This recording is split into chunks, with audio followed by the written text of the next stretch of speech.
ما كنا نوليها اهتمام. ما أقول لك ما نحترمها، بس أقول لك ما نعتبرها يعني شغف ولا طموح إن الواحد يتخصص رعاية تلطيفية، لأنه كذا تشوف إنهم هذول الفريق فريق موت، يعني كأنهم جايين بعزرائيل معهم يمرون على المرضى.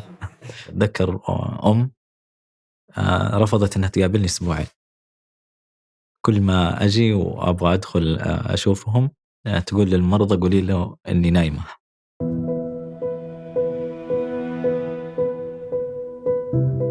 أنا خالد الغامدي، طبيب وأكاديمي، استشاري طب الأطفال، واستشاري رعاية الحالات المزمنة والمعقدة والرعاية التلطيفية في الأطفال.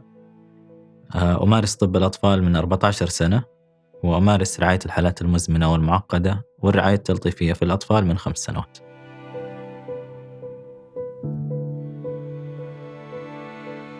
الطب التلطيفي بالنسبة لي يعني كان في مرحلة من المراحل ما كنت أعرف عنه شيء. يوم رافقت مع أخوي الله يرحمه مريت برحلة المرض كاملة، عرفت إيش معنى يعني رحلة المرض، وإيش معنى معاناة المريض، وإيش معنى معاناة أهل المريض، وإيش معنى أنك يعني تحتاج أحد، بس ما تحتاج أحيانا أحد يعالج، بس تحتاج أحد يحترم يعني قيم معينة عندك، ولا يحترم شخصيتك كمريض.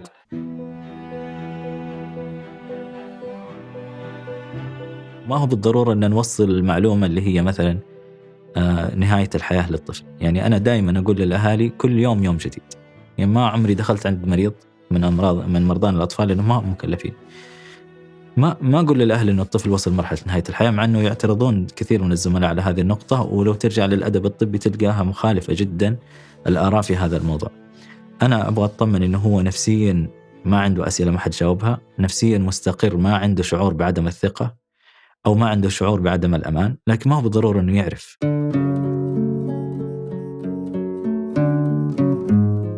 واحد من مرضايا كان يعني عمره 13 سنة، ووصل مرحلة متقدمة أن الورم نفسه وصل للرئة، فكان عنده يعني شعور بالضيقة، هذا المصطلح هو قاله.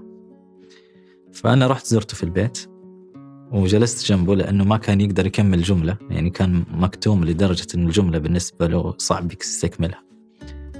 طبعا إحنا نتواصل على الواتس من بدري، فجلست جنبه وارسل له على الواتس إيش اللي أنت حاس فيه؟ قل لي أنا حاس ضيقة.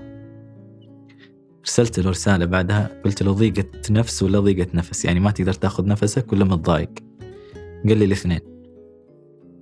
قلت له طيب إيش اللي يريحك أكثر؟ قال لي أبغى أخرج في شارع يكون شارع رئيسي وأحس الهواء يدخل لرئتي. قلت له هذه بسيطة، وش الشيء الثاني اللي تبغاه؟ قال أبغى علاج يوسع الرئة. قلت له طيب إيش رأيك تيجي المستشفى ونعطيك علاج يوسع الرئة؟ لأني أنا في ذيك المرحلة كنت خايف عليه إنه يعني يوصل مرحلة نهاية الحياة في البيت وهو مكتوم، رغم إنه فيه أكسجين في البيت وأهله حوله في البيت، لكن الأكسجين لوحده ما راح يعالج التوتر اللي يكون مصاحب لضيقة النفس.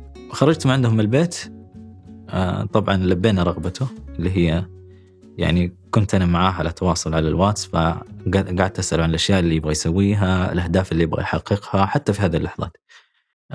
توفى الله يرحمه، لكن الشيء اللي كان كويس إنه توفى وهو مرتاح جدا، والشيء اللي كان يعني يطمن إنه الأهل كانوا جدا متفهمين وجدا مقدرين للرعاية.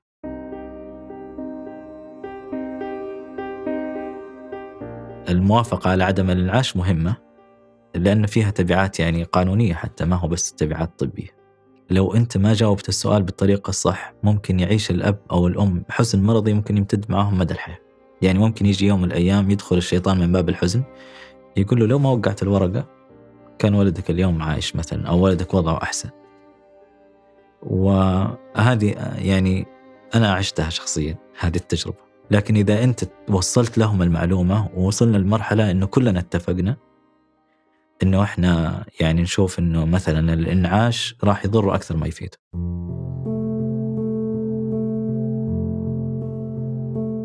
المريض اللي أتذكره كانت ممرضة رعاية تلطيفية في مستشفى في كندا، وأصيبت بسرطان وكان متقدم،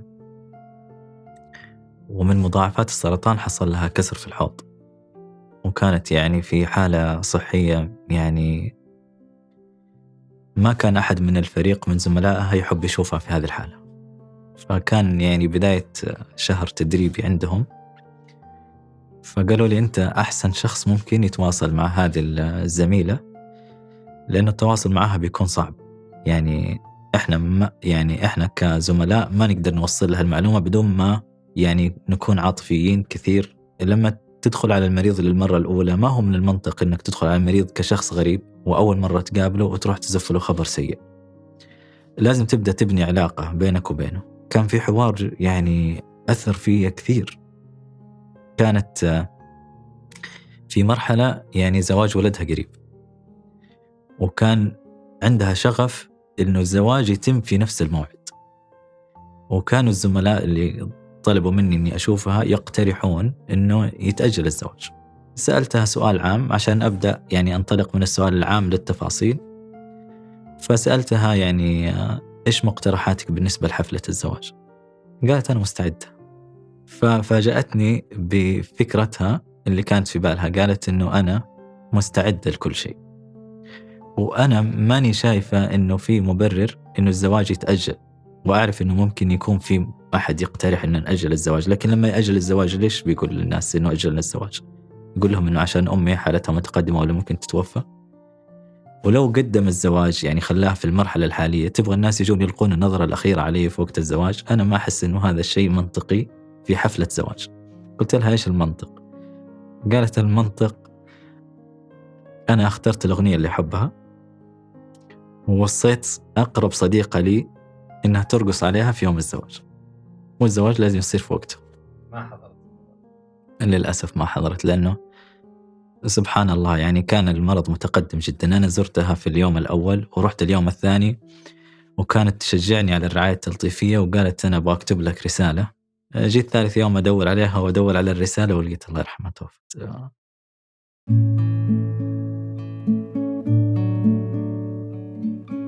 أعتقد أن الهدوء مهم.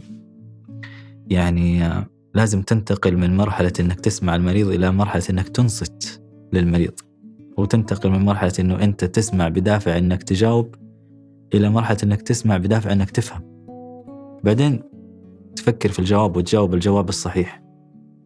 وأحيانا الجواب الصحيح ما هو بالضرورة يكون علمي 100%. يعني على سبيل المثال أحيانا يطلبون الأهل أشعة للمريض، وأنت تشوفها علميا ما هي مبررة. يعني ليش يطلب له أشعة في هذه المرحلة، مثلا مرحلة متقدمة؟ لكن ما هو غلط لو أنك طلبت أشعة مثلا ما فيها تعرض كبير للإشعاع، ولا راح تكلف على المستشفى من ناحية مادية، ولو سويتها راح تنعكس إيجابا على ثقة الأهل في المنشأة بشكل عام، وفيك أنت وفي الفريق بشكل عام، وراح تريحهم نفسيا.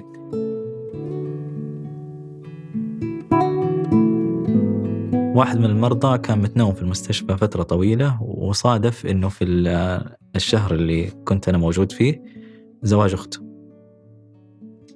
حالته الصحية ما كانت تسمح بالخروج أبدا، وكان يعني وقت الزواج، وما كان يعني فيه مرونة في موضوع يعني تأجيل الزواج. فاتفقت أنا وأهله أن يعني نعيش أجواء الزواج عن بعد. طلبت منهم أنهم يجيبوا له ملابس، ثوب وشماغ، وجابوا له ثوب وشماغ وعقال، وجيت حتى لبسته، وأنا ألبس الشماغ والعقال طلب أنه يأخذ القلم. أعطيته قلمي صورته. وبعدين قبل الزواج بيوم حطيت على حسابي في تويتر إنه نبغى نتفاعل مع المريض هذا، ذكرت اسمه، وبكرة حكيكم القصة، يعني كتشويق. حطيت يعني التشويقة هذه، واليوم الثاني حددت الموعد، وكنت متفق معاه ومع أهله إنه لازم يصير فيه يعني جزء من زفة أخته عن بعد هو يحضرها من المستشفى. فصار التنسيق وصارت الزفة زي ما هم يبغون، زي ما احنا خططنا، والحمد لله انبسط هو كثير.